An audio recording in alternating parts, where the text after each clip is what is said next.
In this episode of Fictional Hangover, we talk about precious characters, cinematic murders, pepper spraying assholes, piss cups to the face, and a badass bitch in our discussion of Clown in a Cornfield 2, Frendo Lives by Adam Cesare.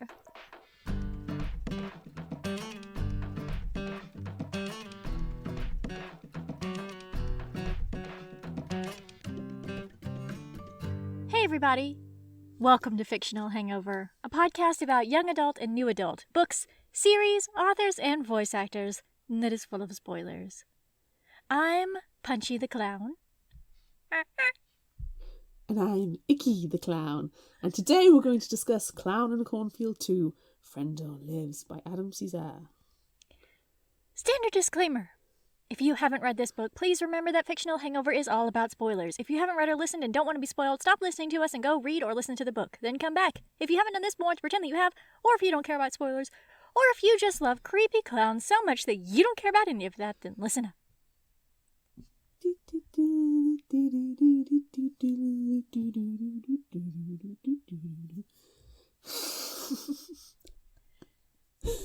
Oh, we're back! We are. I think we got better. 100 episodes later, I believe. I believe the first one was episode 108, and this is 208. Well, that's easy enough to check.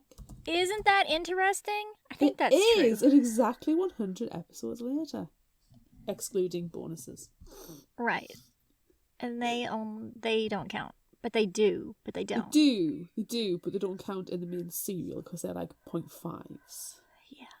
Or in some cases, 0.75.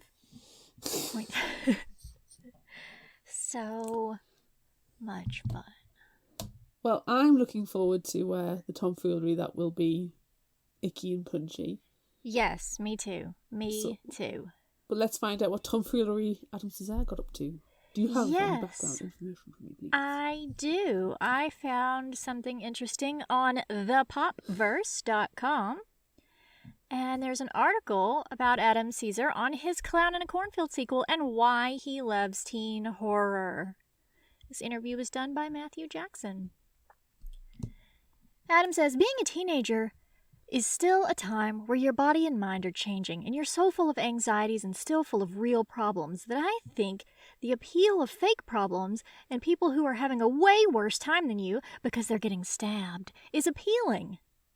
There's something appealing about that. You can just intellectualize and you can philosophize about it, but you can also just look at the pure lizard part of our brains that are like, I want to feel something. And you're at a heightened state in all states when you're a teenager. I think there's just something to that. So I think that appeals to me, and I just like it very much. And I just feel like I very much remember what that feels like. That was a weird sentence. So I think that's why a lot of my work tends to feature teenagers. And also lizard brains. And getting stabbed. Yeah, I remember those days. All of those things happen in this book. I'm pretty sure even lizard brain happens in this book. It does. I distinctly remember some reference to lizard brain. We don't have a bingo card this time, though. We had a Killer Clown bingo card for the first episode, which is still on our social media. So if you want to go back and read Clown in a Cornfield, which we highly recommend, listen to the episode. Yes. Play bingo. Yes, definitely play bingo. So good. I loved book 1 so much. So good. When we found out about book 2, we were like, oh my god, we have to do it. And here we are. Do you remember the first time we talked about book 1, and that's when I was able to do cosplays every week? Yes. And that was the one where I had the crossbow bolt through my eyeball and I scared a passerby on the street? Yes. That was such a good time. It was such a good time. It was one of the good cosplay stories where everything just went right. It was so good. And you could barely get into the car to drive to the park. I know. It was perfect, and I was like, I had to sit all weird and slumped over because the crossbow bolt came up so high, so it looked like I was just slumped over dead, and the guy was so scared, bless him. It was the best.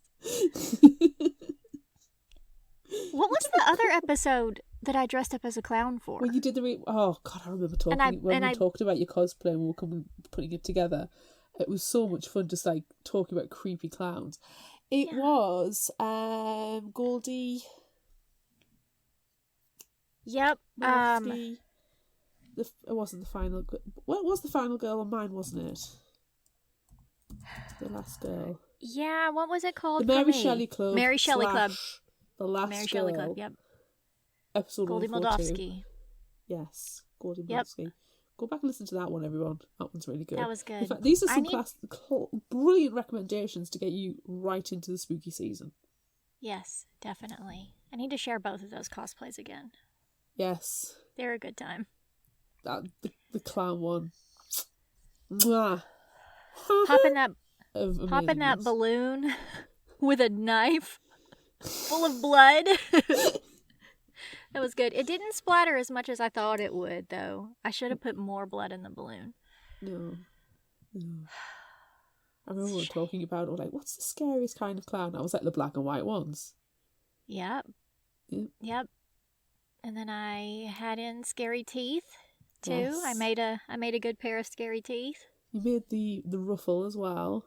I did. Good times. I did. Good It was times. good. It was good stuff. Now I'm just a B-rated movie horror clown that really a lot of effort's gone into. Yeah. It's good stuff. It's gonna be fun. Insert manic clown laughter here. I have to make sure as we're recording I keep my head tilted down so you can't see my real teeth. See, I'm tilting mine so you can see my real teeth. I'm trying to keep it out as much as possible. I did have my fangs in, but I was lisping really badly again. So I was like, no, let's not torture people this month with the fang lisp.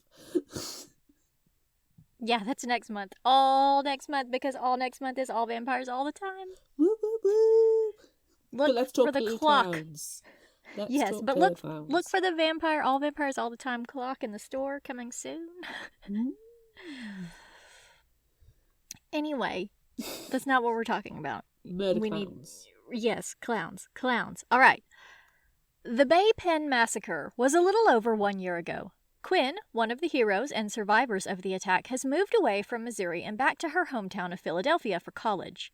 Her roommate, Dev, has a group of friends over in their dorm room, and they're all watching a fake documentary on YouTube about what actually happened during the Frendo murders.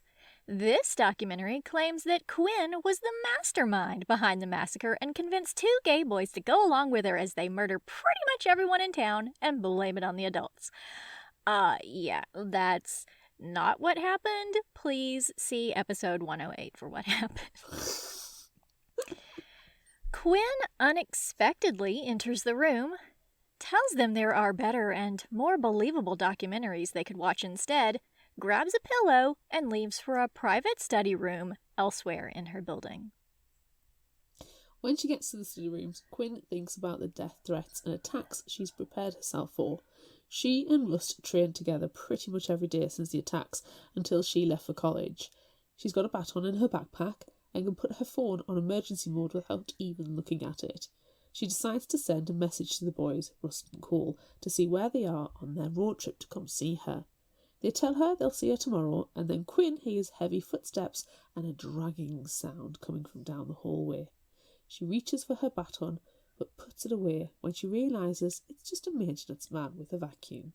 He recognises her and is about to say something, but is interrupted by Dev, who has come to apologise.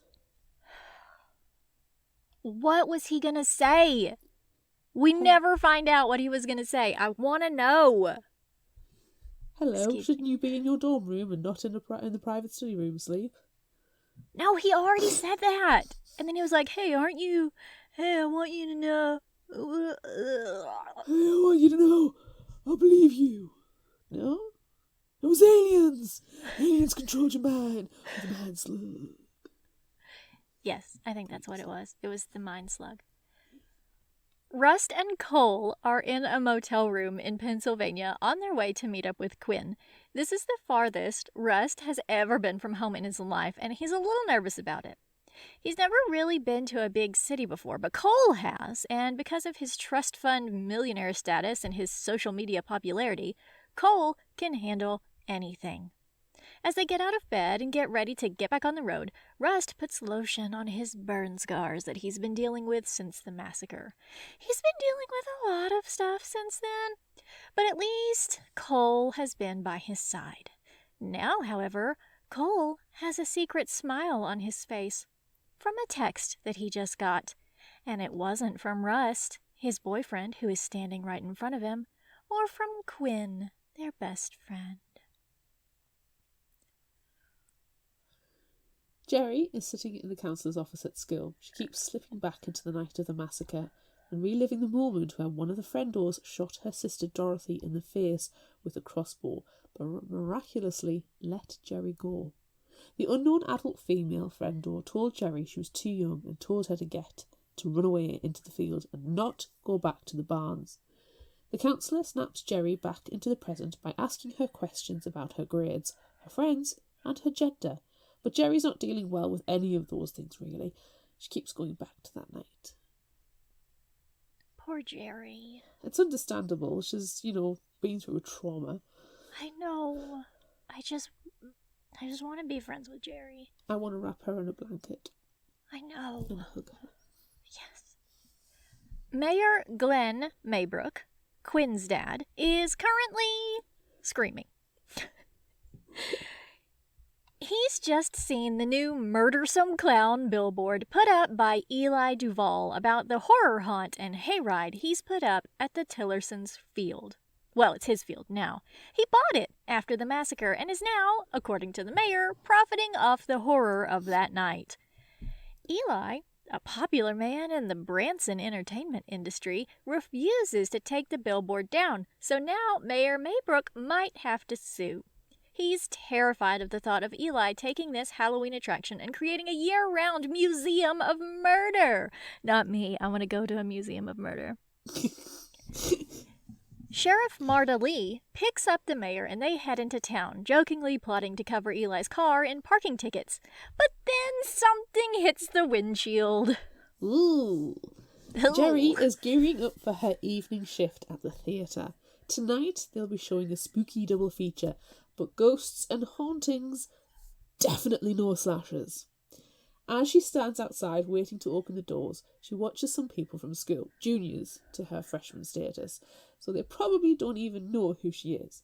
Soon, Jerry is approached by a conspiracy theorist who wants to interview her about the Frendo murders, though he is probably one of the ones who believes that Quinn, Rust and Cole were behind the attacks instead of George Dunn, the former sheriff, and Arthur Hill, the former mayor, and the rest of the adults in town. She tries to avoid him, but he keeps questioning her until the three juniors come to her rescue. The girl puts her arm protectively around her, while the boys stare down the conspiracy theorist. He freaks out and sprays them down with pepper spray, then promptly backs into the street and into the sheriff's car. She arrests him for assaulting the miners, while the mayor, now acting as a doctor, helps him inside to wash out the spray. He was such an asshole. I really wish that guy would have died when he got hit by the car. I wanted him to be pepper sprayed. Yes, right into his open eyes. And mouth. All the orifices. All of them. His butthole. Yes. Ugh. Hunter Duvall, Eli's son, is walking the haunt and thinking about how much he likes what he's doing and how he might want to stay in Kettle Springs after Halloween is over. Not just for what he's doing, but for a person. Ooh. Cole. Oh.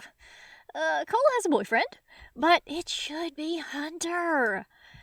As he walks between attractions, he hears a cough. Then another, muffled. Then he hears a sticky sound. He sees where the noises are coming from. It's a person in a vintage Frendo mask painting Frendo Lives in blood on the barn wall. As Hunter calls the police, the clown disappears into the cornfield, leaving a horrible stench behind him. That's just not sanitary. Ugh, oh no. It's terrible. Rust and Cole have finally arrived in Philadelphia, and Quinn is taking them to get all the best food. First up, Philly cheesesteak.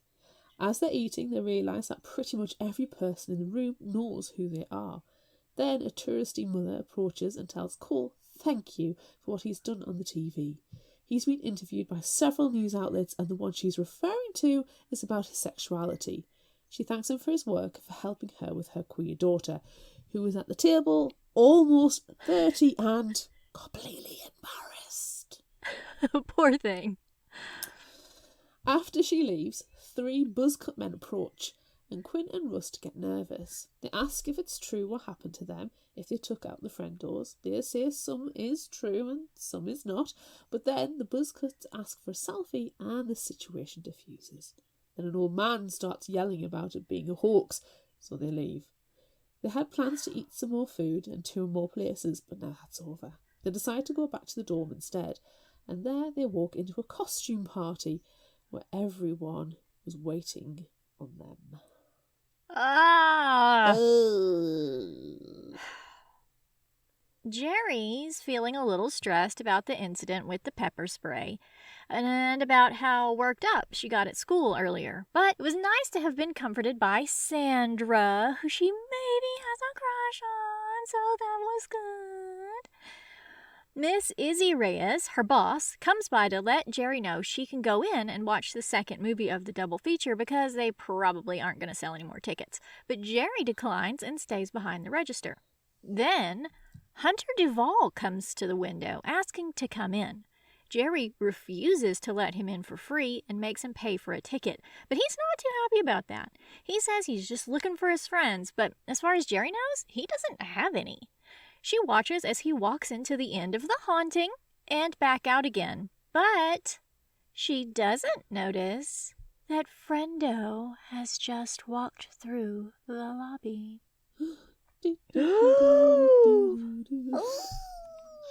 Quinn, Rust and Cole get through the partygoers and into Quinn's room to hide. Dev comes in and apologises profusely, which seems like all she can do. Wow, broken record. But then Cole suggests they stop hiding and go to the party. Nothing's happened to them in more than a year. Nothing happened on the anniversary. His missing dad didn't show up and tried to kill him again. That's good. These are all pluses. These are all pluses. Rust seems uneasy, but they all agree. Then Dev helps make them construction paper masks and they leave the room for the party. Unfortunately, just a few songs and drinks in, the elevator doors open and Frendo steps out. Son of a bitch. The drunken college kids boo him and tell him his costume is in poor taste and try to push him back into the elevator. But then he pulls out a gun and shoots a guy in the leg. Shit. Oh, what shit. Holy crap. That escalated. The partygoers scatter, but Rust shouts, "Form up!" and he and Quinn practice for this moment nearly every day since the attack until Quinn went to college. As Quinn whips out her baton and walks towards the guy, another group of teens tackle him. Quinn gets to him, bashes him in the head and pulls off his mask. Ooh, who's under the mask? Ooh. While all this was happening in Philadelphia, something was also happening back in Kettle Springs. Quinn realizes she's missed several calls from her dad and finally answers, but it's not Mayor Maybrook on the line. It's his girlfriend, Miss Reyes. She tells Quinn through sobs that she needs to come home now. At the exact same time as the college party attack, Quinn's dad was attacked by the Frendo that passed unseen through the lobby of the theater. Jerry heard the attack and ran out to his rescue, but wasn't quite in time. Glenn Maybrook was stabbed and slashed with a safety knife and is now in the hospital in critical condition. Meanwhile, as Quinn, Rust, and Cole are flying to Missouri, and Dev is driving Cole's car back to Missouri, which... Why? Why do we even need to worry about the car right now? Why are you giving your car to a stranger, Cole? I think he was pretty drunk. Anyway, let's see. So the police in Philadelphia are interviewing Brad, the college party friendo, but they don't get any information from him other than the fact that he supposedly bought his vintage mask on eBay because he eats a cigarette that had poison inside. Suicide. Seriously? I have questions. Many questions. Yikes. Meanwhile, at the hospital, Quinn gets to see her dad while Rust and Cole are left in the waiting room. The sheriff suggests that they find a ride home, or they can wait for her to get a deputy. But while they were still in Philadelphia, Cole texted Hunter, so now he's on his way. Rust is understandably upset about this, but instead of telling Cole he's incredibly jealous of this other boy, who obviously is interested in his boyfriend, he says they shouldn't get involved with Hunter because they don't really know him and his family is profiting off their misery, which is definitely true. Cole disagrees and tells Rust that he never even thought of cheating on him, but when he acts like this... Rust gets upset, but Cole tells him he's acting like his bodyguard instead of his boyfriend, and he leaves with Hunter and gives Jerry a ride too, because the police couldn't get in touch with her mother. I am feeling so gaslighted on Rust's behalf right now. Yeah. What the fuck, Cole? Yeah. What the fuck? Made me so mad. Yeah, I was so pissed off with Cole at this point. The ride is awkward for Jerry, who's pretty sure that maybe Rust and Cole just broke up. She's also pretty sure that Hunter and Cole are flirting, and she's literally right in the middle of it in the truck. Hunter works up the nerve to ask Cole if he ever had a feeling that his dad was planning the massacre, but Cole doesn't answer and tells Hunter that sounds like a reporter question. Then they see a billboard for the haunt, and Hunter offers tickets to Jerry if she can guess her classmate that was on the sign. She guesses correctly, but then starts crying, swooped back to the night in the field. Cole suggests they drop her off first, and then he and Hunter can go back to his place for a beer. Ugh. I'm not upset with you, Cole. I'm just very disappointed. So disappointed. Ugh. Eli is working on his anger issues and is currently trying to not break the coffee pot in the house he and his family are renting for a few more days before going back to Branson. He sees his wife sleeping on the couch, which she's done almost the entire time they've been in Kettle Springs, and worries about her. Her couch sleeping started out with her working on something on her laptop late into the night, but then she stopped getting dressed and leaving the living room, and then she tacked up sheets to create herself a little hideout almost. He tells his wife he loves her through the sheet and heads out to the car to go to work. It smells terrible inside the car, but he doesn't have time to do anything about that. There's a Frendo in the back seat who uses razor wire to cut through Eli's throat. Yikes. Yikes. What the what? So much yikes. So much Did you have razor wire on your yikes. big go-kart? Oh, yeah, that's a new one. That's a new one to add. Razor wire, fucking shit. Jerry walks in the front door of her house and sees her mom on the couch watching the news. She's got the phone right next to her, so why didn't she answer when Jerry called? Oh, Jerry notices the phone is on, so none of her calls would have gotten through. Jerry's mom yells at her not to leave the house and to go to her room because something crazy is happening. So she didn't even realize that Jerry didn't come home last night and was a witness to a violent attack. Her mom just hasn't been right since the massacre and the loss of Jerry's older sister, so Jerry's used to being ignored. She goes upstairs for a little while before sneaking out of the window and heading to the theater. Since they all left in a rush the night before, she decides to go by and lock up. But instead of leaving, she locks herself inside. She sits in her favorite seat and browses her phone for a while. But then she realizes she's not alone. She ducks down on the floor, but is soon confronted by a very large man with a gun. Rust also goes by the theatre and finds Jerry outside with a police officer. He purposely misgenders Jerry and tells Rust to head home to his partner at his mansion. Oh! Rust is not putting up with that. Guy. The officer gets a call on his radio, and so Rust and Jerry decide to leave and go get tacos. That is a much better plan. Excellent decision. I fucking hate this cop. He is the worst. The ass as well. He does. Ugh. Asshole pepper spray.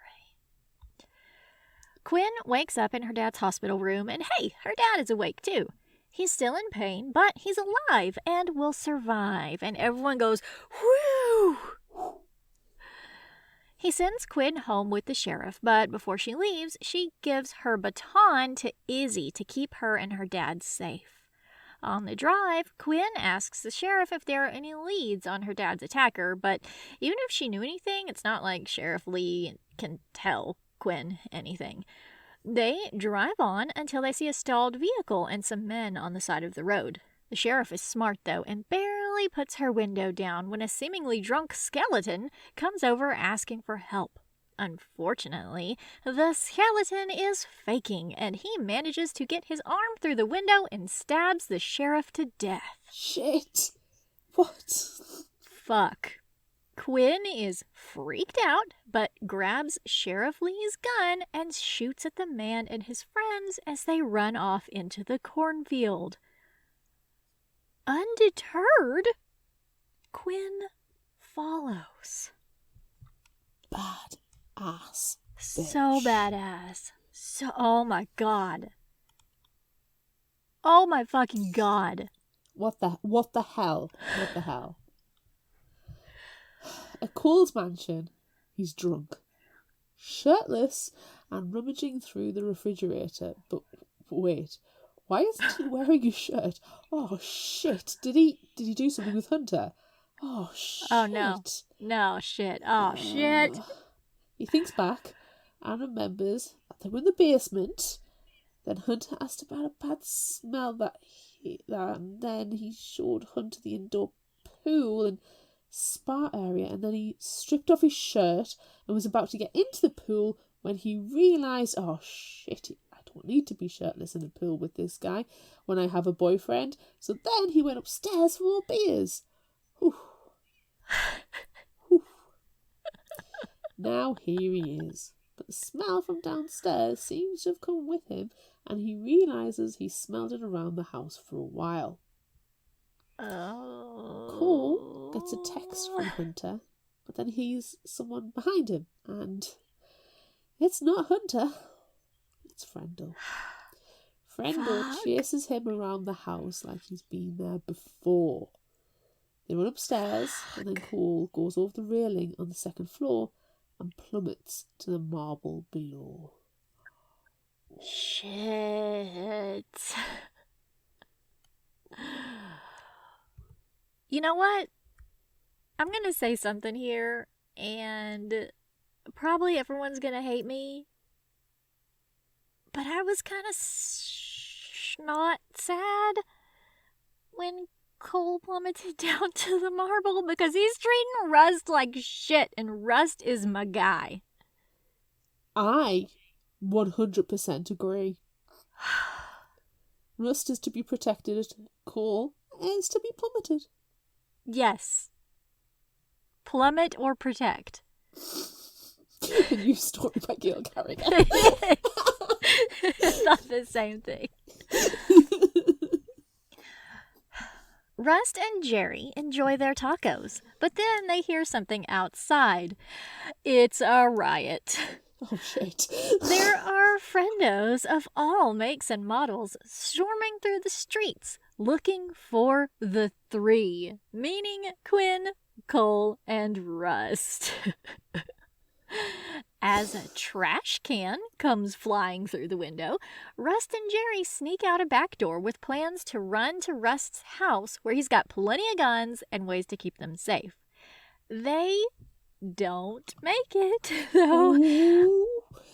But they do see a mob get to Rust's front door. Rust's dad is a veteran and a doomsday prepper, so he's not troubled by the mob at all and has in fact rigged an explosive to his front door. When a friendo bashes the door in, he gets blown up. Wah, wah. Rust and Jerry make it to his truck and drive toward Cole's house. Rust's dad. I love so much. They're like, oh shit, he just got exploded. And Rust is like, yes, yes. Quinn follows the skeletons into the corn, but she realises she's at the same field where everyone died last year. The same field that is now a horror attraction. She shoots at the skeleton, but it's actually a teen leading a group through Duval's haunted maze. Quinn manages to convince the group of teens that she's not going to shoot them, or shoot them anymore at least, when they start checking their phones to call 911. Then one shouts that there's a riot going on and that Quinn is the reason for it. She killed a cop and now she's going to kill them. What? As she tries to explain, she's knocked out from behind. Oh, fuck. This has escalated so quickly. It's so terrible. Rust and Jerry have to drive a different, longer way to Cole's house than Rust usually goes, and Jerry's checking her phone the entire drive. She's watching videos of Quinn killing the sheriff, but they both know that that's not real. As they're driving through a neighborhood, they realize they've come across the same group of riders that were outside Rust's house. And of course, they recognize Rust's truck. A lady friendo wearing a clown-painted pantyhose mask and house slippers gets into the back of Rust's truck with a crowbar. Rust asks Jerry to lift the backseat of his truck and get out a gun, but the pantyhose friendo bashes through the back window and catches Jerry with her crowbar. Rust gets her free and makes her take over driving as he climbs into the backseat and grabs a gun, then points it at the friendo. She starts shouting that she's got him, but Rust somehow convinces her to take off her mask and have a conversation. This pantyhose friendo is Jane Duval, Hunter's mom, and she says she hates this town, and she found her husband dead in his car and assumes that Rust killed him because she tried to kill the mayor. What? No. I wish that Rust would have just gone, you know what, fuck it, and cocked his gun and just blew her head off. He thought about it, but he didn't do it. And then they arrive at Cole's mansion. How the hell do you leap to that conclusion? How?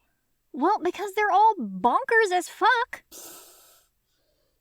All of them. All of them are bonkers as fuck is an understatement. Anywho. Hunter wanders through the basement, embarrassed about taking his shirt off, and freaking Cole out enough to make him leave the room. I love that they're just like, hey, bruh, let's have some beers and take our shirts off. And they're like, yeah. And they're just hanging out in the indoor pool with their shirts off. He notices a light coming from the sauna nearby, and then sees a shadow pass by and smells an awful smell. Oh, no. I kept thinking powerful farts throughout this entire scene. No, you're making it too funny.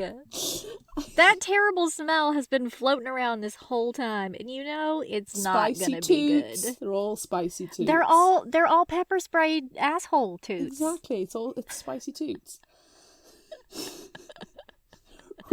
Spice toot. Poke my nose for a spice toot.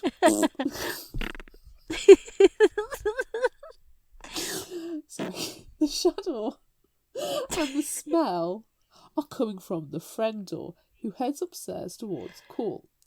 Hunter sends a text and he is Cole get it. Then he decides he's going to go upstairs too, either to help Cole or to get the hell out. By the time he makes it upstairs, it's to see Cole splattered on the floor, arms akimbo. Luckily, he's still alive somehow, but the Frendo is standing over him, holding a rusty knife, so he's probably not going to survive much longer. Hunter grabs an iron skillet from the kitchen and smashes it into Frendo's jaw. At the same time, the Frendo stabs him in the belly with the knife. Fuck. Yikes. While this is happening, there's someone outside trying to break the door down. Hunter gets to Cole, who tells him to open the door because Rust is out there trying to get in. Rust shouts that he's going to shoot the door open, but Hunter, who is shambling over, can't get out of the way in time. Oh. When Quinn comes to, she's zip-tied and tries to explain to the teen that the cop who is there now and helping him is a bad guy who killed the sheriff and that you can still see the skeleton makeup he was wearing. The cop tells the teen, named Tyler, that he should take the others and find his partner while he walks Quinn through the corn and back to his car. This seems like a really reasonable plan and is something that I would trust 100%. No, that was a lie. No. The cop leads Quinn through the maze and plans to shoot her, telling her about how he grew up in this town and he thought that George Dunn, former sheriff, was a hero and that most everybody else who is in town rioting is a useful idiot. Charmer. Just as he's about to shoot Quinn, who has just told the cop that he is, in fact, a useful idiot, Tyler tackles him. Thank goodness he realized something was off and he believed Quinn, because holy fucking shit. While they scramble, Quinn gets her zip-tied wrists around the cop's throat and strangles him to death. Bad ass. Bad fucking bitch. ass. Yes. Rust, Jerry and Jane Duvall enter the Hill mansion. Rust immediately rushing to Cole as Jane rushes to Hunter. Rust checks on Cole, gives supplies to Jane for Hunter and instructs Jerry to make sure no one else is in the house. Cole asks where he is and Rust assumes he means Hunter, who he thinks is as bad as his mother. But no, that's not who Cole is talking about. He's talking about his dad. Fuck. Shit. Shit. Jesus fucking Christ. What the fuck's going on? This is batshit loco. Let me tell you what's going on. Arthur Hill is upstairs in his own house. Oh, snap. He wishes he were back in the basement sauna where he's been hiding out for weeks. What? It took him a long time to make it back into the country and to amass his internet friendos, but he's done it. He regrets hiring the idiot he sent to Philadelphia to kill his son and not doing it himself, but now he's back home and can take care of it. He hears Rust coming after him, and then he shuts off the power, but that just means Rust knows exactly where he is. He knows where the breaker box is because he's been in this house so often and starts following. He also knows where Frendo is because he can track the awful smell that he's noticed the past few times he's been to the house. Meanwhile, the rioters arrive outside and set fire to the house. Jerry convinces Jane to go outside and explain to them that Rust, Cole, and Quinn aren't bad. But instead, she tells them that Rust and Cole are inside and they killed her son. Oh, shit. Fuck. Poor Hunter. Even though he fucking got on my nerves, walking around like a shirtless bro, trying to horn in on Cole. Still, Yeah. it sucks. Out in the cornfield, Quinn and Tyler get to the second cop, who is calling for the one she just killed on a walkie-talkie. She sneaks up behind him, tells him she just killed his friend, and handcuffs him. She then manages to convince Tyler and several others that she is not the bad guy and that she didn't kill Sheriff Lee, but this cop and one of his friends did. And the rioters, who they've all seen videos of destroying their town, are actually bad and aren't going to kill all the teens in town, just her and her friends. Ooh. One of the teens holds up her phone to show Quinn a live video of a Frendo riding in the bed of a truck singing 2 out of 3 ain't bad. Then showing Rust and Cole tied up. Fuck. Quinn looks around at the teens in the field, most of whom are dressed as clowns from working the haunt, and hatches a plan. 'Cause she's badass bitch. Badass bitch. Glenn Maybrook wakes up in the hospital from a dream where all his girls, Quinn, Izzy, Marta Lee, and even his late wife Sam, were standing around his bed. He feels better and safe. Then he notices there's something resting on his bed. He reaches and finds Quinn's baton wrapped in a piece of paper with a note written on it. The note isn't from Quinn, but from Izzy, and in it she mentions how, if Quinn knew her at all, she wouldn't have given her a weapon. She already has one that she keeps in the theater. And she's used it. And she's sorry about it. Glenn realizes that there's only one thing involving weapons someone from Kettle Springs would apologize for. Izzy was a friendo involved in the massacre. Oh, shit. Fuck. Arthur Hill jumps out of his burning house to the ground below, and other friendos come to his rescue, getting him to a vehicle so they can all go downtown for some kind of trial. Jerry's also in a vehicle, the same one with Rust and Cole. She doesn't know how she's going to be treated though. Rust and Cole are obviously the ones all the friendos want, and Hunter seems to be thought of as some kind of hero because his mom is one of the friendos. They get downtown and Jerry realises the lights of the theatre are on, but they don't come on automatically, so someone must be in there. Across the street from the theatre is the municipal building, where a mass of friendos have gathered. They drag Rust and Cole up in the centre, and a friendo with a megaphone calling herself Red-Nosed Trixie gets everyone's attention. The friendos are going to have a trial before a public execution. This isn't legal. This is not. It's not This at is the all. exact opposite of legal. Jeez. Quinn, dressed as a friendo, looks out at the crowd surrounding the municipal building. There are so many friendos. Most are drunken revelers. A few are the teens she gathered to help, and some appear to be soldiers under their masks. She spots one that is very important, though. The executioner with the AR-15. As soon as she's able, she's going to take him out.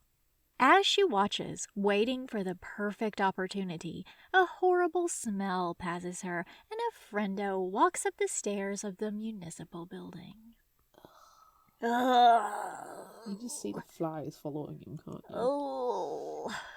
Arthur Hill pushes past all the friendos he's brought together and takes the megaphone from Red-Nosed Trixie, who suggests other friendos hose him down because he smells so bad. He announces to everyone that he is Arthur Hill, though his jaw is broken and no one can understand him. Then he gets hit with a beer can. The friendos have no idea who he is. He looks around and sees signs for George Dunn, but he's the one who's responsible for all this. He removes his mask and still no one recognises him. Well, Cole does, and he's ecstatic that no one knows who he is. It's so perfect for the self-important, stuck-up jackass. Someone else recognises him though, and then a crossbow bolt flies through his neck. He dies, and literally no one cares. Oh, it's so perfect. Izzy Reyes is up on the roof of the theater. She's been keeping an eye on Jerry and Cole and Rust, ready to protect them. But then Arthur Hill walks up in front of everyone, so she takes the opportunity to kill him. She knows things are gonna go badly after this and that she's not going to survive. But Arthur Hill is responsible for everything, and she has to do something about it. He ruined her life. Yep. Quinn takes aim at the executioner Frendo and shoots out his eyeball. But he sprays bullets as he falls. Luckily, no one we care about is hit. Whew. Another Frendo saw Quinn shoot the executioner, so he attacks her, but she shoots him too. A lady Frendo saw too and recognised her as Quinn and tried to get the others to help her, but then she gets smashed in the head with a beer bottle by one of the haunted teens. Quinn then grabs the AR-15 from the executioner and walks up the stairs of the municipal building to her friends. Jerry, who was in the back of the truck near the executioner, gets out as the bullets fly. A shirtless Frendo grabs her and she fights back, which he doesn't like. And then he calls her little man, which she doesn't like. And neither does Sandra, the junior girl Jerry has a crush on. She swings a bat at shirtless Frendo and takes him down. Jerry and Sandra then make their way to the theater, and Sandra gives Jerry a kiss before Jerry goes inside to help Miss Reyes. Yay! She finds her back behind the snack bar, shot and dying. As she passes away, Miss Reyes apologizes to Jerry for what she did to her and to her sister Dorothy the night of the massacre. Even though she's angry and Miss Reyes deserves to die for what she's done, Jerry sits with her until she's gone. Oh. That is ultimate betrayal. It's so hard. Quinn, Rust and Cole are preparing to make a last stand on the steps of the municipal building. They sit guns ready for a long time. Then somebody finally comes for them. It's the second cop she handcuffed in the cornfield. Damn it.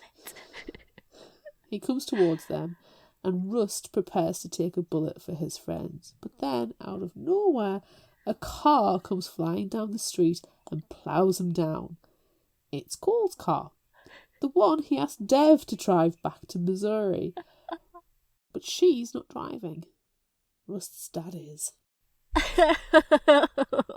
Behind him are police, ambulances and fire trucks. It's finally over. It's finally over. I love Rust's dad. MVP. Okay, so it's not quite over just yet. 3 months later, Quinn is in Maryland ordering crab cakes at a diner. Rust and Cole, along with Rust's parents, have moved away from Missouri to a big ranch. Glenn Maybrook is finishing up his term as mayor, and Jerry's there to help him when he needs it. Most everything has been wrapped up, but Quinn is on a mission.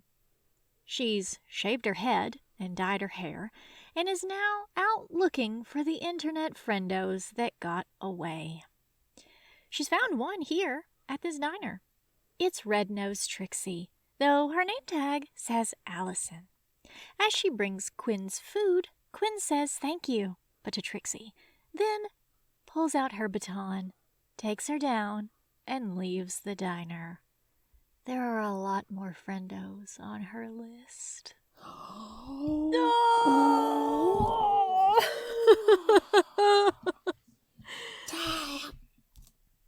Bad ass bitch. Love it. So good. so good. So good. She's a crazy fucking killer now. I love her. Rip-roaring rampage of revenge. I need that in my life. Yes. Oh my god. Right, well, we need to go and do some kind of, icky and punchy type shenanigans. We do. We need to go honk some things. Pepper spray some asses. Pepper spray some assholes. That sounds like something icky and punchy would do. It definitely is.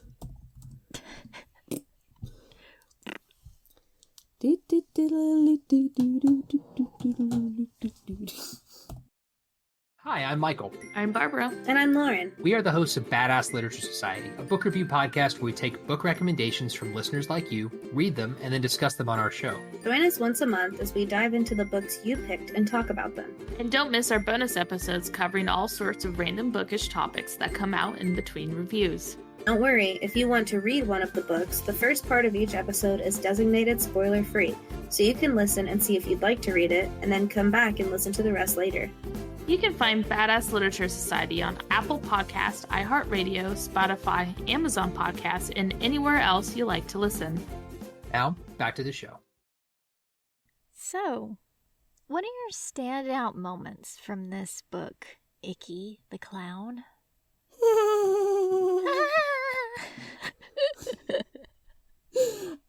Yes, the entire bloody thing. Yep. Hands Everything. down. Start to finish. Do you know what I'm going to say? I was worried about it. I adored the first one. Yeah. And sequels are hard.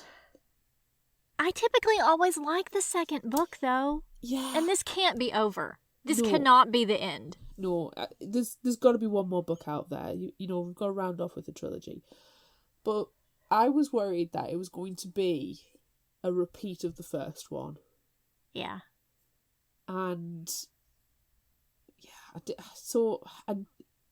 you know what it's like when it's a second book in a series, or it's an author that we like, or an audiobook narrator that we like. We don't even read the summary. We just we don't care. We don't care. Zero concept of what this book was about before going in. I knew Yeah. it involved the original people who survived, original survivors, Yeah. and literally that's it. Yep.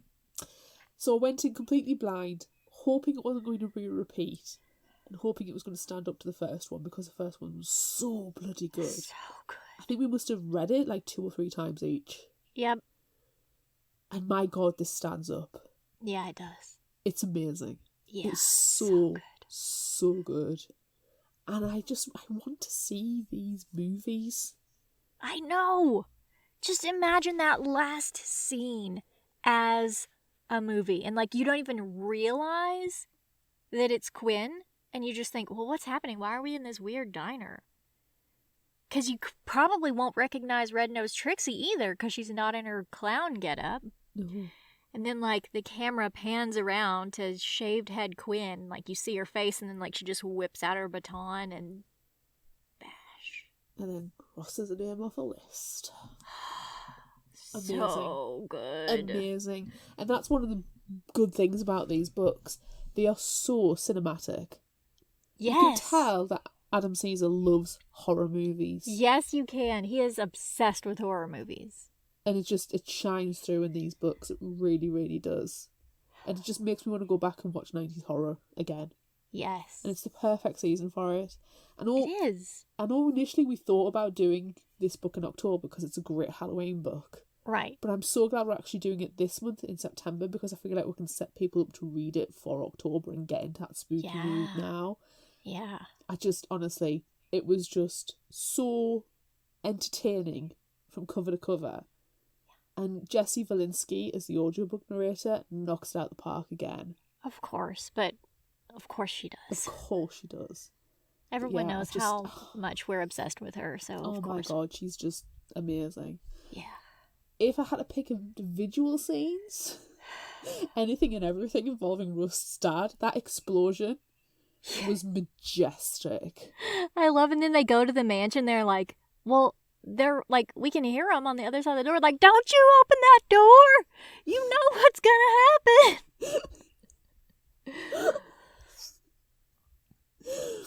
Oh, it's amazing. And the way Rust's dad just comes in at the end.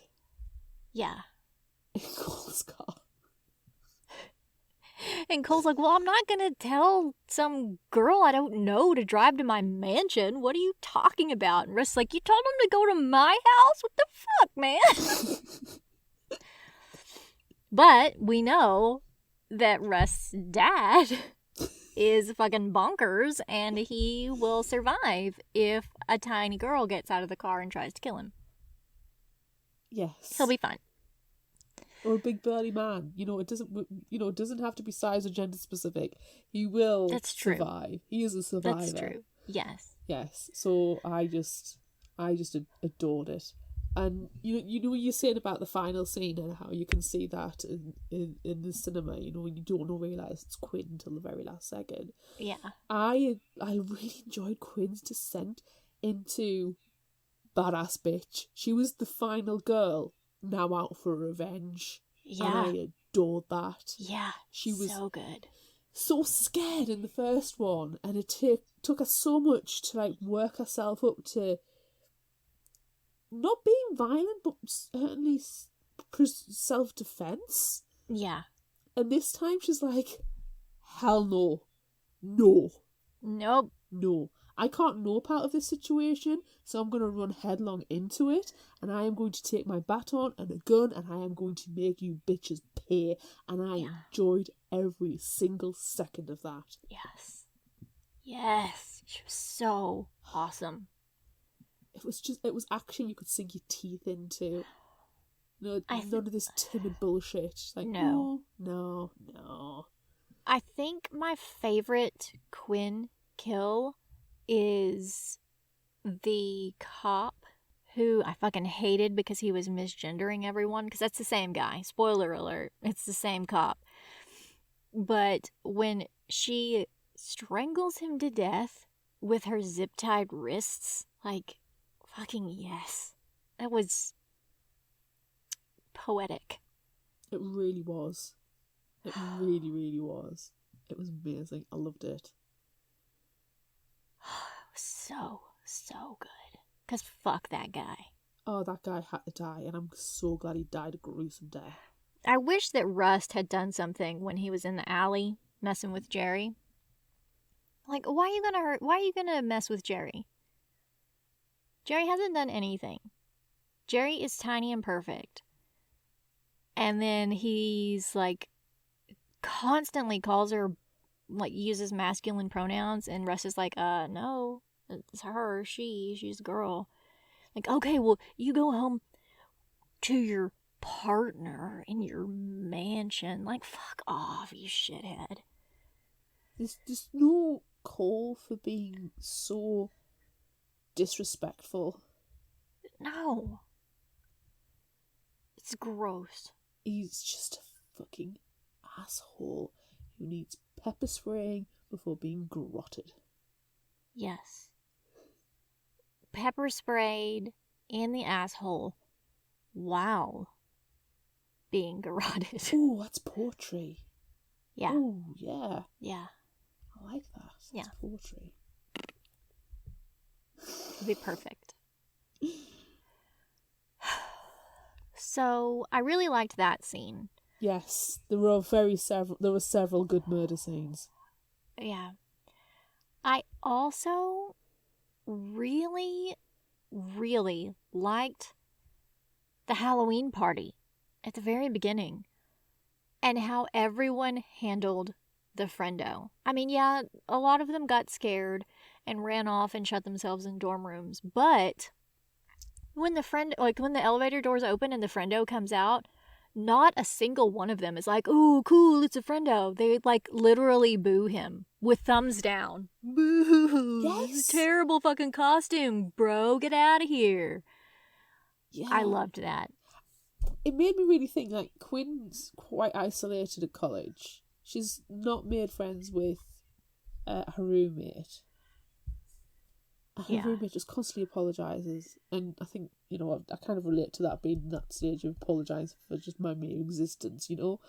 But she does, I don't think she realises actually people value her being there, or respect her being there, or, you know, just are on her side in varying degrees, until that moment. And I would like to think that the janitor wasn't going to be an asshole. I like to think that too, because if he was going to be an asshole, he would have just kept right on being an asshole right then the whole time when Dev came up. Like, he wouldn't have stopped. I think he would have been the person with the gun. If he was going to be an asshole, I think that would have been the same character. Yeah. Because there's got to be security to get into these places. Right. So and the security, I mean, they mention that too. They mention, like, nobody's going to get in here. This is part of Cole's, like, complaining, why don't we just go to the party? Like, there's a guy down there at the door. He's not going to let anybody in. That's it. They had to get security visitor badges for themselves, didn't they? Yeah. So I was hoping it wasn't going to be the janitor, and it wasn't, so. You know, in the very beginning, when Quinn walks in on Dev and some of the others, and they're watching those conspiracy videos. Yeah.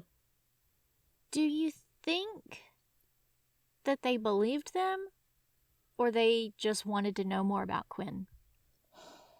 I think there was a curiosity. Yeah. And a nosiness, which are two different things. I think they do. I definitely think on her roommate's part, she needs and wants to know more about the spacious sharing. Yeah. And I can appreciate and understand that.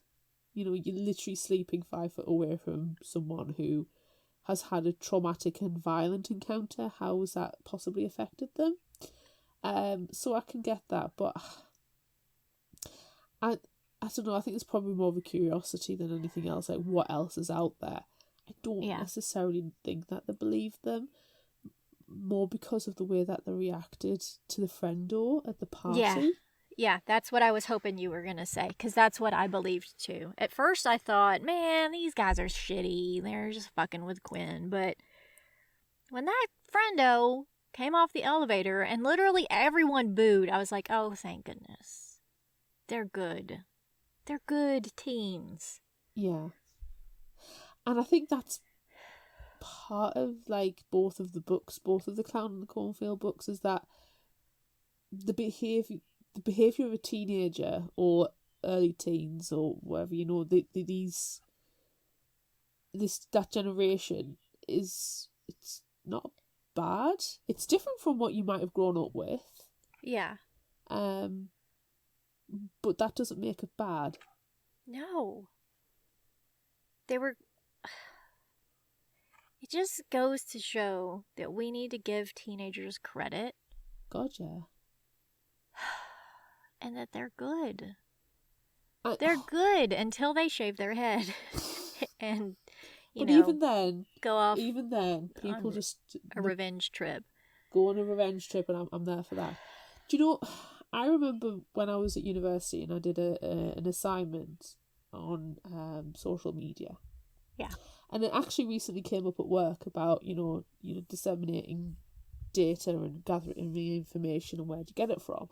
And my argument was that, you know, social media does have a bad reputation because you can't verify the sources of the information or the reasoning behind why people are posting it, because a news outlet can post a story, but what's the agenda of that news outlet and the newspaper? You know, it's critical thinking. Yeah. And I don't think we're giving the teenagers the credit for critical thinking because they've grown up with the internet more so than what we have. Right. They've grown up with social media more so than what we have. And they've had all that data like constantly. But with that, and learning about the technology and the computer age, etc., they've also been taught to think for themselves and to be critical about what they're reading.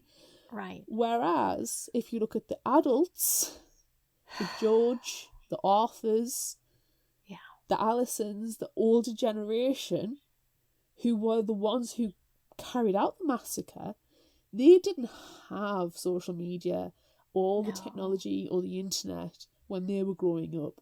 So when they have been given this information, they have not questioned it. They've gone, no, we trust the news sources. When we are given a piece of information from a verifiable, air quote, source, we will trust it. Yeah.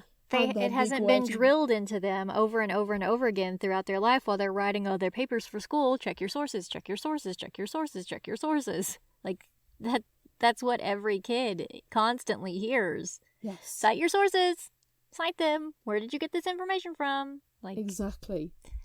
But Arthur and George, etc., that generation, not to generalise that generation, I'm just, within these books I'm stating. Right. They haven't and they don't.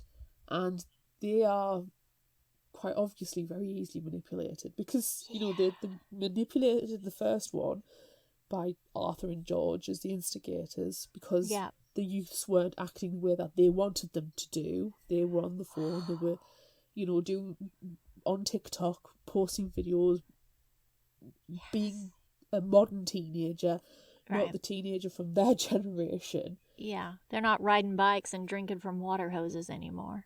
Exactly, and it's just, so knowing and thinking about it in those terms, the people that are at Queen's College and the people that you're surrounded with, there will be a curiosity and the desire and the need for more information. But with that, I would like to think, is there questioning that information? Yeah. Get all the data and then analyse it. I mean, I'm not saying you're sitting there with spreadsheets, but I'm certainly saying you're going, no, that's us. Really? That would be us. That would be us. But, like, you know, saying, well, that's quite clearly when they're talking about them being infected by alien slugs and mind controlled. That's a bit far-fetched. Yeah. You know, or they've been incited to carry out the massacre because they've been influenced by some kind of serial advertisement. I don't know. But it's just, they're able to cut out the bullshit. Yeah. I like that they're like, that's a deep fake. Like, that's from that Lifetime movie. Like, this isn't real. That's her head on someone else's body. I'm pretty sure Quinn said that, but still, I like that they can tell that it's fake if they're paying close enough attention. Because they're doing it themselves in their own videos. Yeah, that's their own own social media. So they've got that's that their app own on thing. the phone. Yeah.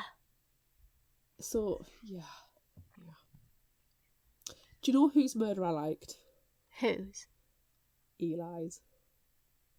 Eli's murder was good. Yes. With that wire and the way that he had his fingers over his throat and then it cut through his fingers and then into his soft flesh.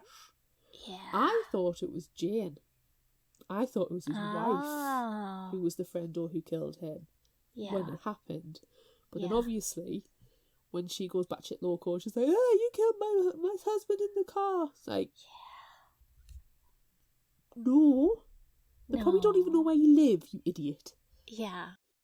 I tried to go back through when I was writing the summary and put in every mention of when it was the smelly Frendo, because, you know, you find out at the end that the smelly Frendo is Arthur Hill.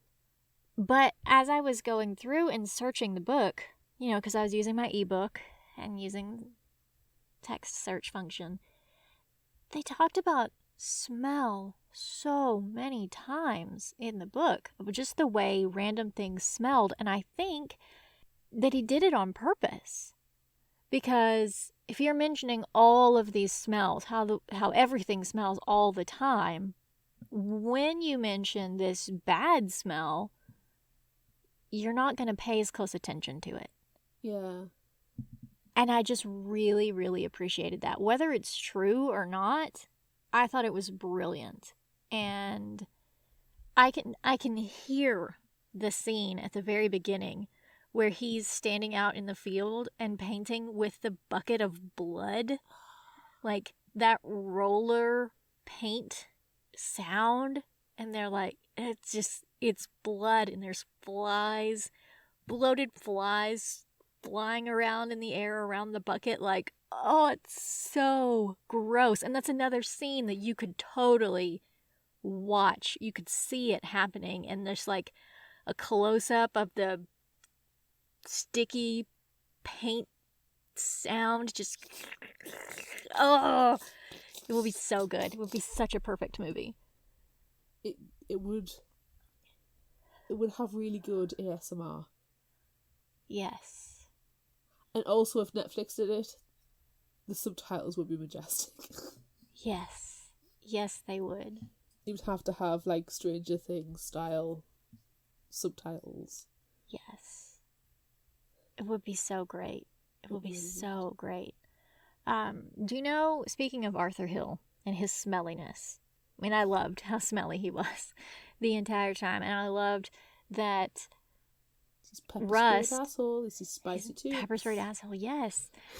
I love, though, when Rust is like tracking him through the house and he's using his hunting skills and like he can smell where the guy's been. But then he realizes, you know, I thought that Cole was just being disgusting and not cleaning up after himself. But no, his fucking murdersome dad is back in the house, hiding around. I really liked that. I thought it was brilliant. What little faith he has on his boyfriend. I know. I wanted them to break up.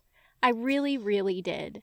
Because, I mean, they were together secretly in the first book for the most part, and then you find out at the end, like, when Cole comes down from being hanged and Quinn sees like Rust rush over, and then she's like, oh shit, they're kissing. Like, I really liked that, but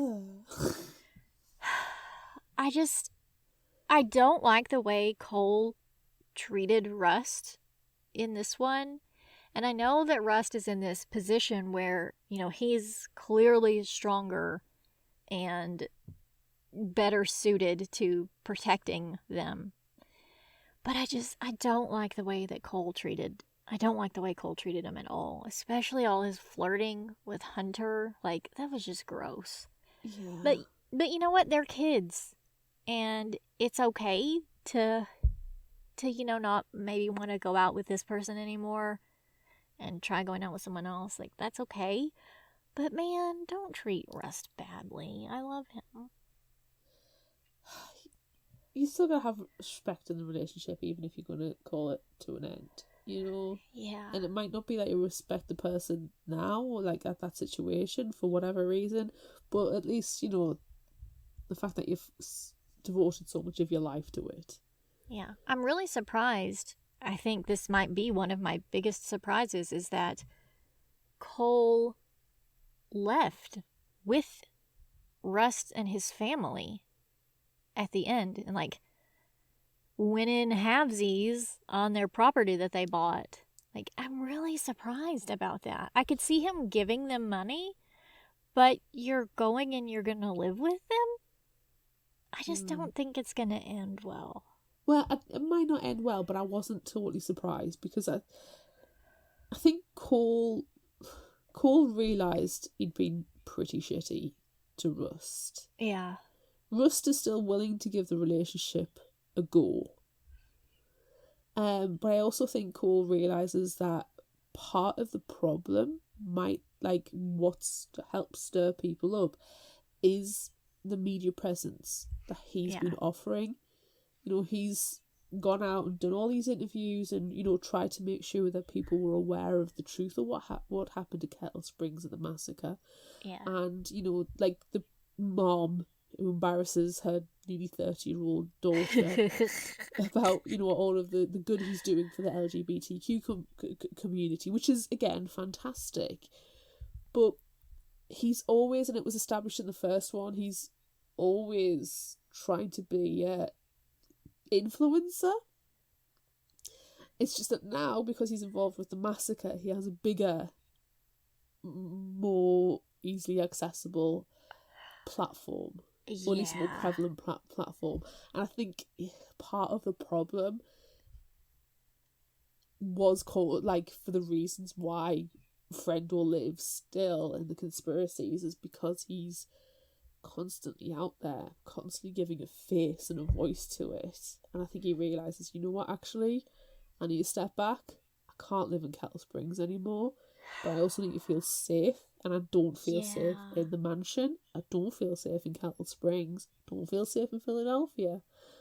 I'm going to go into the middle of nowhere at a ranch with the boy I love and his absolutely batshit crazy doomsday prepper father who can take on absolutely anything and come out with a smile on his face. It's self-preservation as well as mental well-being. Yeah. I don't know how long it's going to last as a relationship. It doesn't feel, to me, particularly strong. No. But I certainly think that at the moment he needs to have a quiet time. Yeah. Period of reflection. Do some yoga, you know. Yeah. Detox. Meanwhile, Rust is out in the back near the barn with his dad practicing the shots. Yeah. Or he's like sexily chopping wood with a shirt off or something. Because they're grown-ups now. They're out of... The grown-ups are the over adults. And age he'll pour 18. water over himself to cool down, which he'll just get Cole very excited. Yes. Very like, hot and bothered. That's the guy whose shirt I want off. Yes. But I would like Cole to be a bit more respectful to Rust. Me too. I wasn't too unhappy when he went over the railing. I wasn't either. I wanted him to die. I was really hoping that he would die. Yeah. Can we talk about Jerry for a few minutes? Sure. Jerry's not mentioned in the first one that I remember. Does anybody realise she's a massacre survivor as well? Because when, like, she's in with the counsellor at school, she's got post-traumatic stress, and she keeps going back to that night and reliving it. The counsellor was like, no, you've got to be here, you've got to be with us. Does she really realise that, like, a year ago, she was in a cornfield watching her sister be murdered, nearly killed herself, as well as other teens? You know, does she have any respect for the fact that, you know, she's in a very mentally difficult place? And nobody else seemed to really consider Jerry as being a survivor of that massacre, which she was. Because she was so young. But the older kids in school did. The ones who came to her rescue on the sidewalk with the asshole pepper spray guy, Sandra and the other two guys, they were like, yeah, you realize she was there, right? They were talking to the guy. Like, that her fucking sister died, so you need to fuck off. Which I think just made the asshole pepper spray guy, you know, more excited to learn more about what was going on. But they knew. The kids know. But again, like, do the adults care? It didn't seem like anybody cared. Most of the adults... Those few kids. Yeah, most of the adults were murderers anyway. True. And they only ever referred to the three. Yeah. Well, really, it should be the four. Even though it was early on that Jerry escaped. Yeah. But still, I don't know, it just felt like it was a salient piece of information about Jerry that a lot of the characters just simply ignored. It's like, hang on. How do you feel about Miss Reyes? Absolutely devastated, but I could see it coming. Yeah. You were waiting for that penny to drop. Yeah, I think it was when... I don't remember who said it or how it came about, but it was mentioned that Miss Reyes... It might have been Rust when they were outside and the cop was there and the cop had Jerry. Maybe it was then, but I feel like it was said that like Miss Reyes is running this theater and it's staffed by survivors. And it's really just Miss Reyes and Jerry that work there. Yeah. That's it. But like I really struggle with Izzy because she knows Jerry. She looked into Jerry's face as she sent her back through the woods saying, like, you're too young, you're too little for this, you need to get out of here. And then she shoots her sister in the head. And then now she's here and, like, she sees her every single day. And I appreciate that she changed her mind and doesn't want to kill anybody anymore, but that's rough. I can't imagine what she was going through every single day. And then now we got to think about Jerry, future Jerry, who is already struggling every single day, sliding back into that night. And now this woman who you've looked up to for a year, who's treated you better than your own mother has, is the person who killed your sister. How is Jerry going to fare after this? I don't know, but I think at the very least she's got Glenn. Yeah. You know, the ending implied that I wouldn't be surprised if she moved in with Glenn. Yeah. I hate that her own mother just doesn't even seem to give a fuck at all. But she's also dealing with the trauma as well. But still, like... There's part of us that's like... I can understand you've lost your daughter... But you still It's got one traumatic, left. But you've You still still got one got left. one. And as a parent, you need to step up and you need to be there for your other child. But then at the same time, there was the talk about Jerry and her gender, which I almost wonder, like, when did Jerry realize that she was she instead of he? Did it happen after that night? Because the mom wasn't dealing well with it. No, I guess it didn't happen before. It didn't happen after that because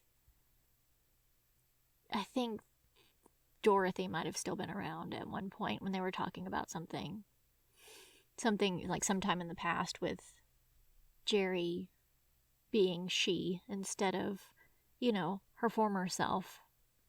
I think the transitioning has been a while. I can't remember specifics, but I think it has been a while. I don't know how much that's playing into the mother's neglectful nature. But I feel like there was some mention of how Jerry didn't feel welcome at home because of the way her mom was treating her. The impression I got was more the fact that the mom preferred Dorothy, the older sister. Well, obviously the mom preferred Dorothy, but did the mom prefer Dorothy because she doesn't like Jerry in her true body? I honestly don't know. I can't remember from the story. If it was mentioned, it wasn't prominent. It wasn't prominent enough for me to remember. Yeah. Because it felt like it quite heavily leaned towards the not bothered for Jerry because her star baby, her preferred child, is the one that was massacred. And yes, she would have preferred that Jerry was the one that was killed and not Dorothy. Don't ever say that about Jerry. Keep her safe. Which is awful. Jerry and Rust need to be kept safe and protected. They Quinn do. will go and get the vengeance. I honestly don't know, but from what I remember, that it was always because the elder daughter was the preferred child.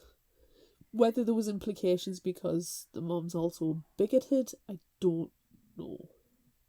She just wasn't present, and Yeah, she good needed to be mom. present for Jerry. It's not fair. No. I mean, I can appreciate the mum struggling.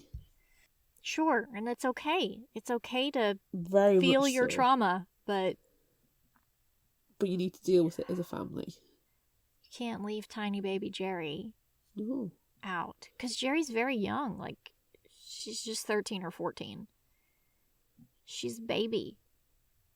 And we have to keep her safe.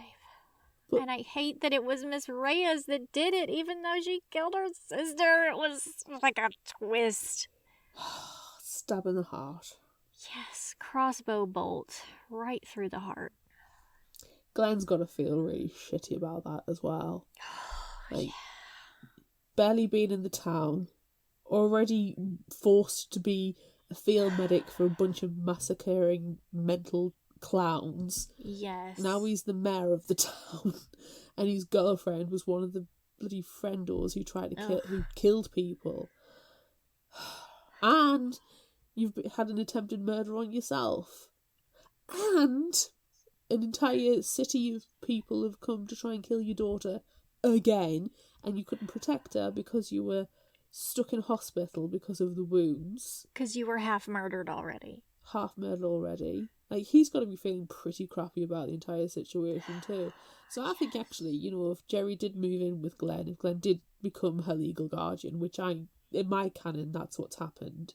Sure. It's for the best, because it means he's got somebody he can take care of and kind of have like that mini redemption. He doesn't need it. He doesn't need it. Quinn seems fine. Quinn turned out just fine. Quinn has turned out just fine, but at least he can protect Jerry. Yeah. And they can, like, mourn the loss of Miss Reyes together, and also the implications of her actually being a killer. Yeah. I'm pretty sure that she only killed Dorothy, though. I don't know. I feel like she only killed Dorothy, and when she let Jerry go, and she was like, you know what? I immediately regret this decision. Because nobody knew. She hadn't been arrested, so she wasn't there at the end. No, she, like, noped out of the situation. She did. She noped right out with her crossbow. I would like to think that is the case. I would preferred the case was that she wasn't involved in it at all, but she's an adult of Kettle Springs and has been arrested for quite some time, so yeah,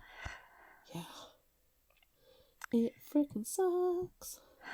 Do you know what is something else that I really, really liked, and then we can talk about other things, but the last favorite thing that I liked was Arthur Hill dying as a nobody, especially when he's like up there and his jaw doesn't work. Like, what's been going on with him, first of all, when he's out of the country and he comes back and he's literally rotting from the inside out?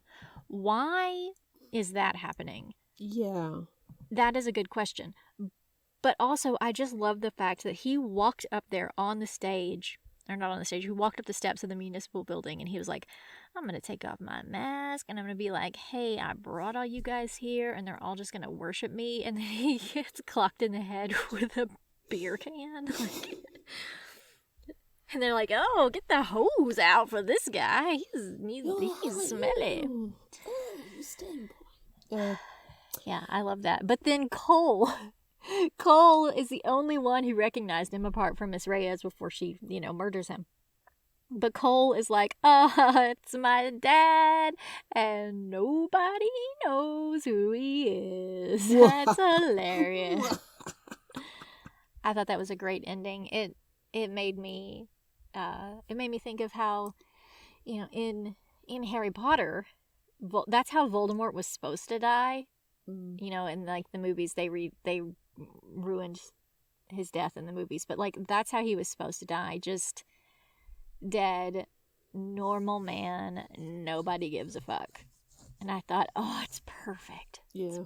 Perfect death for this shithead. Just smashed with a beer, crossbow bolt through the throat, just I fell like over to think and nobody it wasn't cared. a can of beer, it was a Solo cup, and it wasn't beer. It was pee. It was pee. He Though you got wouldn't be piss able to tell cupped. because he was stinky out enough as it is. Right. It would have made him smell better, but he got piss cupped. I like that. I like that thought. That's my new headcanon. Yes. Just Piss creating cup. all of these wonderful mystical things of pepper Sure. spraying assholes and pee cups. Yep. It was great. But no, I agree. He dying and nothing. Dying as a nobody is just such a good ending for that guy. He was, at the end of the first book, he was going off in a private jet. Yeah. And now he's dead on the floor. Yep. And nobody cares. And that's even if Cole bothered to say, oh, it's my dad. Yeah. Because nobody could really understand him because Hunter bashed his jaw to pieces. Which was great. Great use of a frying pan, Hunter. You're like, oh, like what are you saying, guy? What the Nobody smell? knows. Go get a hose. Get out of here. Go away. Piece of Ugh. shit. Smell like shit. Somebody get a piss cup.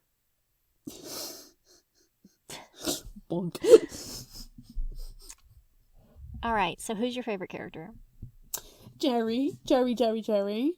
Precious Jerry. Glenn Precious might have Jerry. changed since book 1, though he wasn't Yeah. in very much. Yeah. Rust's dad. Yes. Quinn, the badass bitch. Yes. I do love Quinn, the badass bitch. But, I mean, always and forever, Rust is my favorite. Oh, Rust is just... Always and forever. Yes. I love him.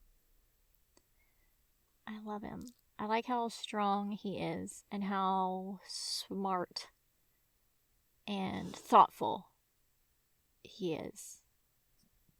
I really like when they're going through the mansion at the end and he's like, oh, well, the power's just gone out, so I know exactly where to go. He's so smart, and he's been, taking care of Cole for so long, and Cole always plugs too many things in at one time, so he knows exactly where the breaker box is, but, he knows. And he's like, yep, I'm gonna go to the laundry room, and I'm gonna take this fucking gun. And then he tries to kill Arthur Hill. Doesn't quite make it. Then he gets trapped. But at least Arthur Hill gets an arrow through the throat. So... And he gets piss cupped in the face.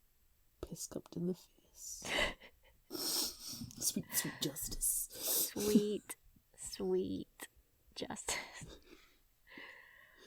Yes, Rust is precious.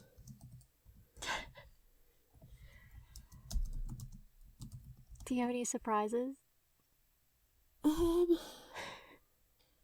suppose Cole's nose blindness. I know. I cannot believe that he was just so cool with his house smelling bad. Like, come on. I just didn't get it. Like, I know if you've got a bad smell in the house, like, if you've got pets, there's always an underlying, not always, but there's quite often an underlining pet smell that you can't smell after a while if you live in that environment. Yeah. But he couldn't smell shitty pissy man. I know. Oh, so gross. He Which was tells rotting us- from the inside out, too. That tells me so much about Cole. Dirty boy. He's so dirty and Does he not have a maid service? Surely he's got a maid service that comes in. He's not going to Hoover. he mentioned that the people come and clean out the pool. Why'd you stop coming? Why are you not cleaning up the house still? And he doesn't even do a wash. He just keeps buying more clothes instead of doing laundry. That's so freaking stupid. It's gross. It is. It's gross. I wish that Cole would have plummeted to his death Do you think he puts his laundry in with Rust's and Rust's mom ends up doing it? Maybe. Or Rust ends up doing it for him. Probably that. Pretty lazy asshole. Yeah. You know, Reed did not like Cole in this book. I didn't like him either. Like, at all. Especially when Rust is complaining. Like, hey, why are you talking to this guy? You don't even know him. His family is here. They're making money where all of our friends were murdered, where we were almost murdered. Why do you even like him? He's like, well, because I'm hot. Like, I'm good looking. That's why. Like, come on. Why, you're so full of yourself. He's just like his dad. So full of himself. You kind of feel like he hasn't learnt a lesson from the first one. You know, after the whole massacre. Literal freaking massacre in a cornfield. Yeah. You were nearly hung. You were standing on the gallows. Yeah. And you haven't learned much from it. No. Yeah. God damn you, Cole. I know, he should have just died. Should have just died. Yeah. Because I feel like he still didn't get redeemed at the end.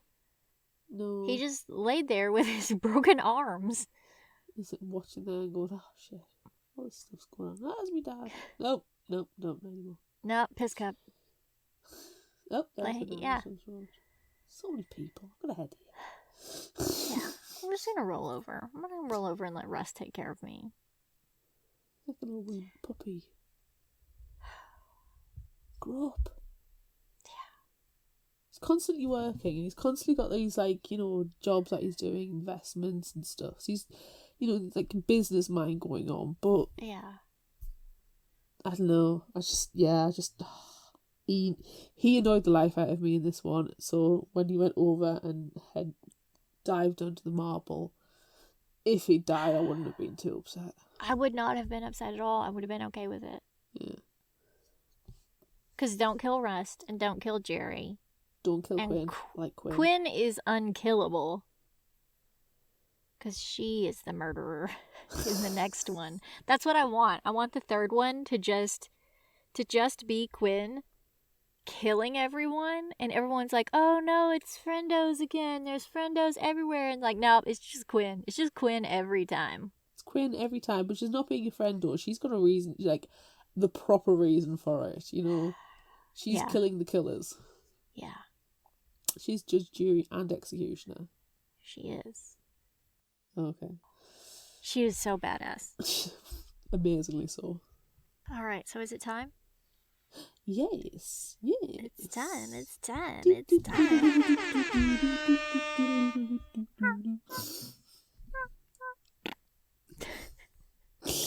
We asked on social media, would you rather go to a haunted house attraction or a horror movie double feature? On Facebook, 57% going to the double feature. On Instagram, it was 73% going to a haunted house. On Twitter, 71% to a double feature. And on TikTok, 60% to a double feature. We have lots of lovely comments this week. We do have some very good comments.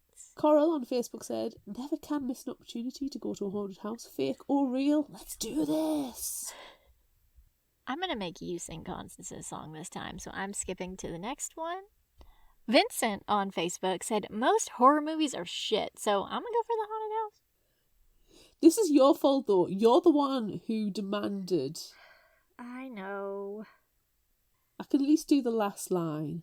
Do it. You have to do it this time. At the late night double feature picture show. Thank you. That was beautiful. Next. Drew on Facebook said, I've seen enough horror movies to know I'm not the final girl. I'll just watch them instead. I love Drew's self-awareness. I know. Drew knows. She's like, nah, I'm going to be dead immediately. I'm staying in bed. Colin on Facebook said, got to be the horror movie double feature for me. I'm a massive movie buff, so it's just a bit of a no-brainer. I'm not, however, getting murdered by a creepy clown buff, and those fuckers tend to hang around in places like haunted houses, so I'll keep the heckins away from there. There's also a chance of getting bumped off at the double feature as well, but that should only happen according to the expanded rules if I'm getting some under-the-shirt action, so hey, action. Nice. Nice.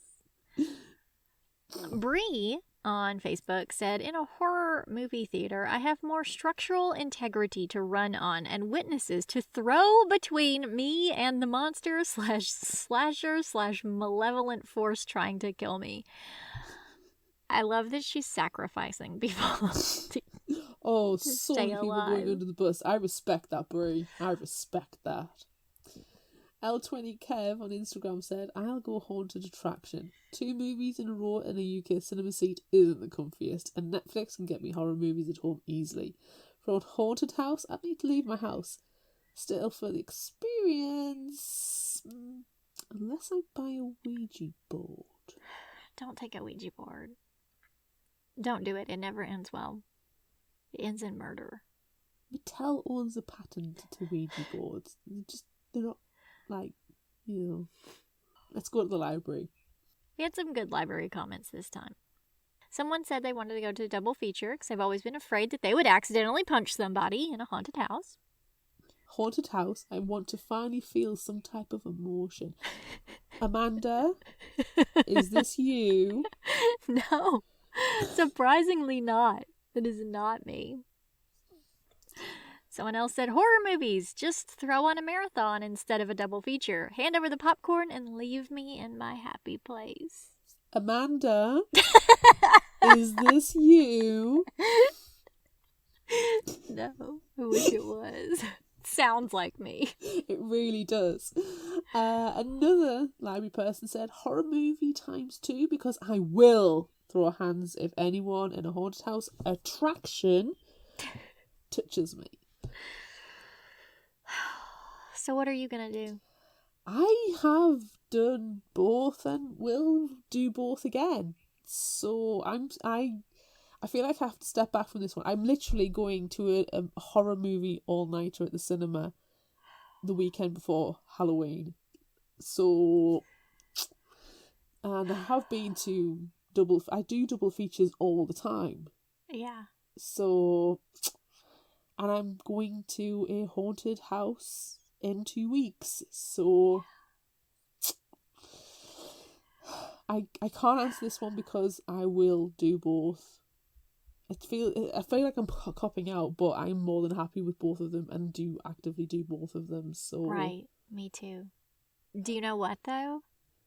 In the past couple of days, I have been invited to be a scare actor at a local haunted house and to do makeup at the haunted house, and I am so stoked. I cannot wait. Exciting. It's going to be the weekend before Halloween and the weekend of Halloween. And I already told them, look I can't do all the days because I got this podcast that I have to record. But they're like, no, any day that you can come, you're totally going to be there. Exciting! Oh my God. I'm so excited. I'm so excited. Amazing. So excited. Amazing. So that's what I'm going to go with this time. The haunted house attraction, because I'm going to be there and I'm going to be the one jumping out and scaring the shit out of everyone. Well, then if I have to pick one, I'm going to pick haunted house attraction. I'm going to come to the one where you're working it and you can jump out at me. Yay, okay. I'm so excited. I really wanted to tell you. I wanted to text you about it earlier in the week, but I wanted to save it for the episode instead to tell you about it. I'm absolutely stoked. I can't wait to see what you're doing. It's going to be so great. I can't wait. Amazing. Would you rather be accused of being a serial killer or making it all up for attention, or being the instigator of a massacre in a shitty conspiracy documentary about your life? Ooh. Not making it all up for attention. That's Nah, that's shitty. That's something that Cole would do. Yeah. Even though he didn't.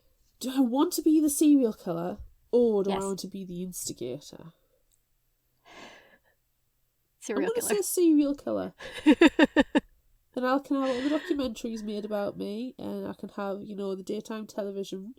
I can have multiple podcasts discussing me. Yep. The serial killer gets the infamy. I'm going for that. Yep. Same. Perfect. And then I would go to a theater and watch the shitty conspiracy documentary about my own life there, surrounded by everyone. And then if they booed, I would just murder everyone in the theater. Yes. That's terrible. I don't want to murder everyone for realsies, but... But there was that one time, because they're just being a pain in the ass. Murdered. Murder them dead. Next question. Would you rather be Quinn and Garrot the douchey cop, or Baton Red-Nosed Trixie? Oh, I really like the last scene with her and her shaved head. It's a thing of beauty. It really is. But I hate the douchey cop. And his garroting was poetry. It was, and I really like a garrot. So I think I'm gonna go garroting the douchey cop. Well, if you're gonna, I'd be happy with either. If you're gonna get the douchey cop, I'll do the cinematic final scene and Baton Red-Nosed Trixie. Okay, that's fine. Cool. All right. Good. All bases covered. You can smell this one. Can you smell this next question? Can I'm you smell it? It's like the like the foot boot. That's just what I was going to say. Don't need any Would you rather? I've amped it up a little bit. I've taken what actually happened in the story, but made it worse. That's that's so what I unlike do. you.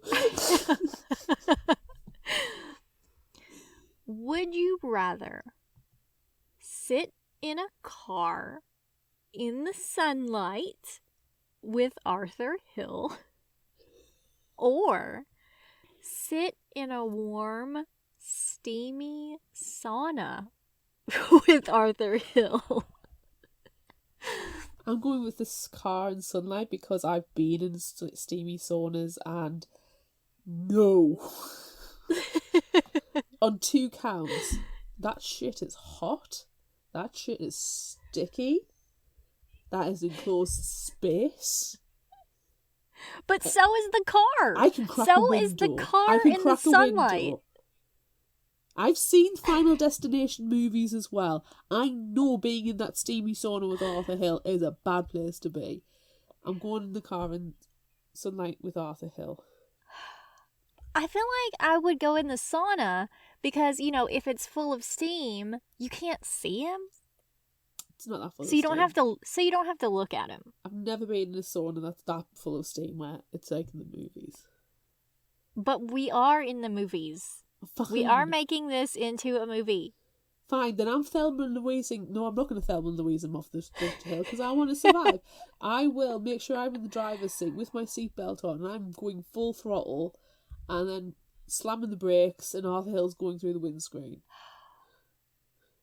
Do you know? Oh my gosh, I can't believe I forgot to mention this. I really, really loved those scenes where Mrs. Duvall was in the back of Russ's truck. So freaking ridiculous. Yes, and he kept like, "Oh, okay, I'm gonna slow down. I'm gonna pull over," and then he gasses it, and she tumbles through the back of the truck. How the hell did she keep her purchase? I don't know, because she Honestly, was that was kind of thing you would see on Mythbusters. Yeah. That those house slippers she was wearing did not have any grip. I guess it was just the crowbar. And she was good with the crowbar. Crowbar and dumbass determination. Yes. Ugh. It was just comedy, that scene. It was. I love that it happened more than once, too. Oh no, my nose fell off. No! I saw the real clown. No. I saw what's underneath the clown. Oh Punchy, no. no. Oh. That was a good outtake. Gonna do with the content.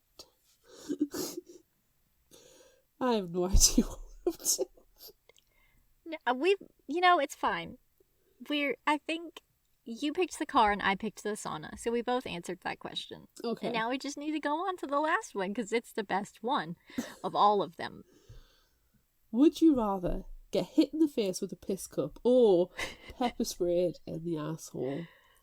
Ladies and gentlemen, this is not a one Amanda came up with, surprise, surprise. It's exactly like a one Amanda came up, but she didn't come up with it for the change. I know. I think she's a terrible influence. I Or the think right that kind I of am. influence. I know. But I was just too focused on Arthur Hill being smelly. And I was thinking about piss cups and pepper sprayed You were thinking about assholes. the whole time. I don't want either of these things to happen to me. I don't know how to answer this. I'm gonna get hit in the face with a piss cup. Because I can wash that away quicker than I can wash out my pepper sprayed asshole. I feel like that would linger. Yeah. So I'm gonna take a shower. I'm gonna take a piss cup to the face. And then I'm gonna take a shower. Yes. And then The lingering of the asshole. I agree, piss cup over pepper spray, because pepper spray, I'm quite sure, is for external use only. Yeah. And you know it is not going to stay external when it is sprayed to the asshole. Yeah.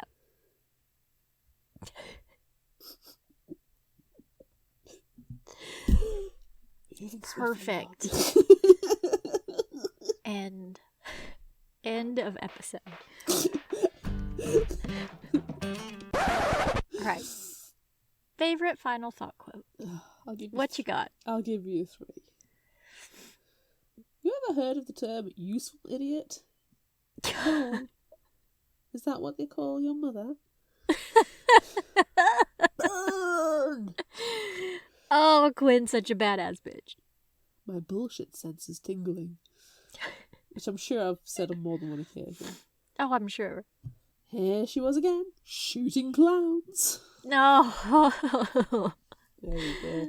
What have you So got? good. I've got face paint everywhere. But has your nose fallen off, and now you have to keep your finger on it because you're afraid it's going to fall off again. No, because mine's painted on with face paint and glitter. All right. And I have sassy eyebrow at the moment. Ooh. Sometimes deja vu wasn't deja vu. Sometimes it was just the same shit happening again and again until it drove you insane. Preach. Cole's dad had attacked Hunter and Cole with nothing more than a knife. If Arthur Hill wanted to reveal himself while Rust stood in the center of a well-lighted room, Rust was fine with playing a quick game of knife, paper, shotgun with him. Rust is also badass. He's not quite as much of a badass bitch as Quinn is, but he is right there. He is runner-up. He is. They're just different types. Yeah. I mean, he taught her Badass everything bitches she knows. There's a spectrum. Yeah. He taught her everything. Exactly. Let's see.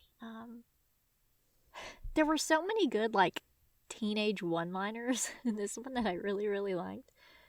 History, you're about to end up on the right side of your ass, shithead. and then that's when they're outside of the theater, the 3 friends sticking up for Jerry, and then so the one guy says that to the pepper sprayed asshole, and then his bro is like, "Good one, good one, dude." There's a very Beavis and Butthead moment. Yeah, and I also I know I talked about this scene a lot when the friendo comes off the elevator, and I was so proud of all the teenagers. but I really liked when the one of them said, "Bad taste, my guy." I just want to call everyone my guy. Bad taste, my guy. You should. You should. I insist on it now. Was so good, my guy.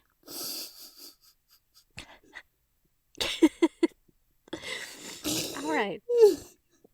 If you liked this, try this. What are you gonna recommend, my guy? I'm sorry already. I can't do it anymore. Oh, it didn't even last a minute.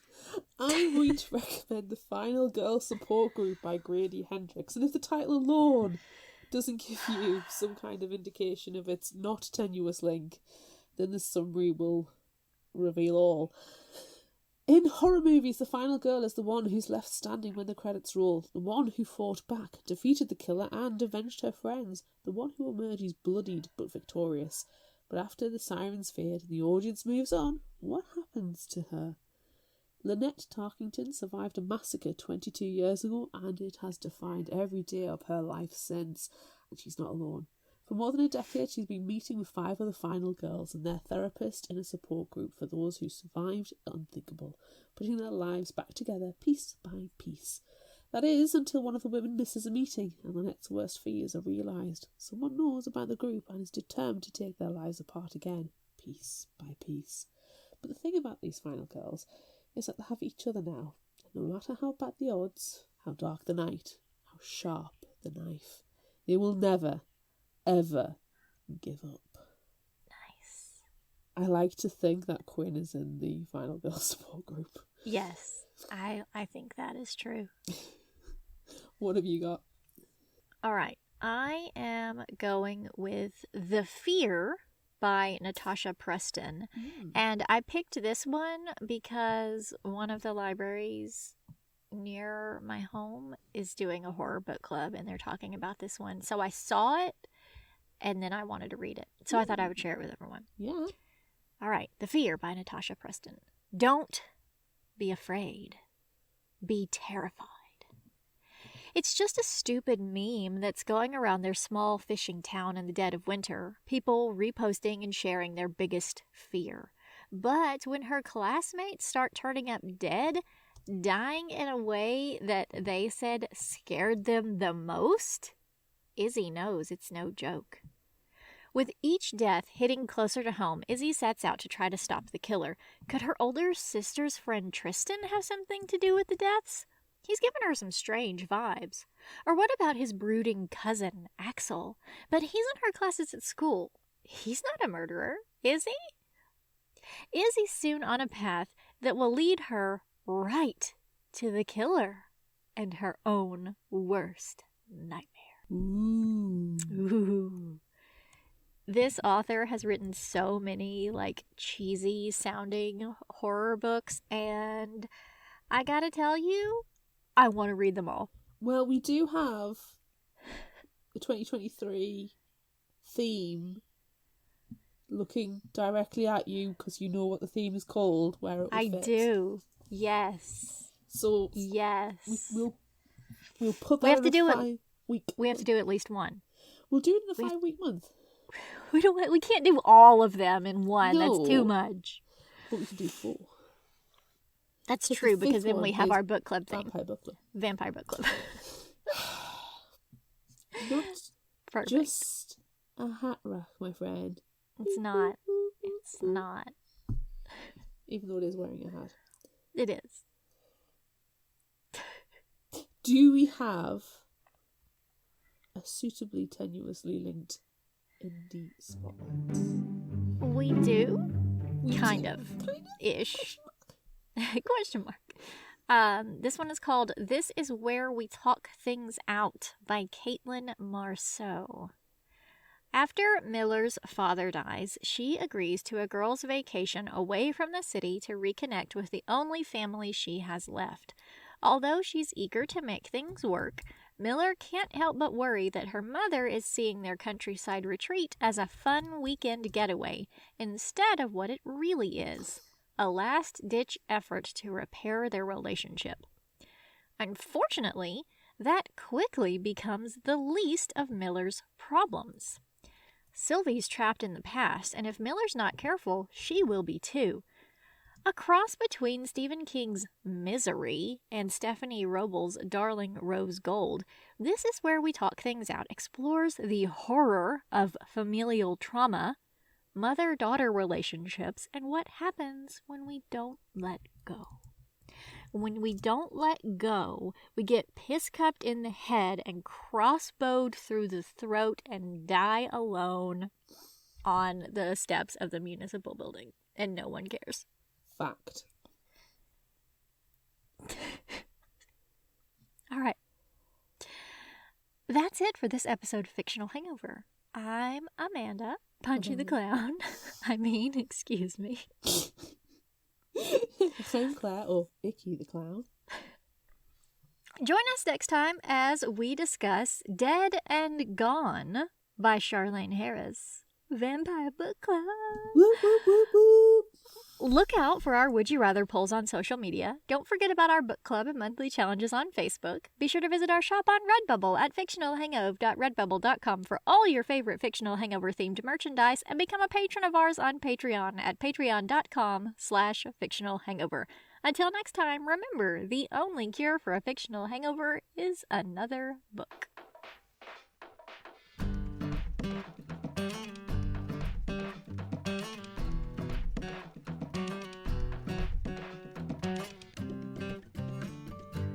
You can find us at fictionalhangover.com, follow us on Instagram at fictionalhangover, find us on Facebook at facebook.com/fictionalhangover, and on Twitter at fictionalhangover, no ER.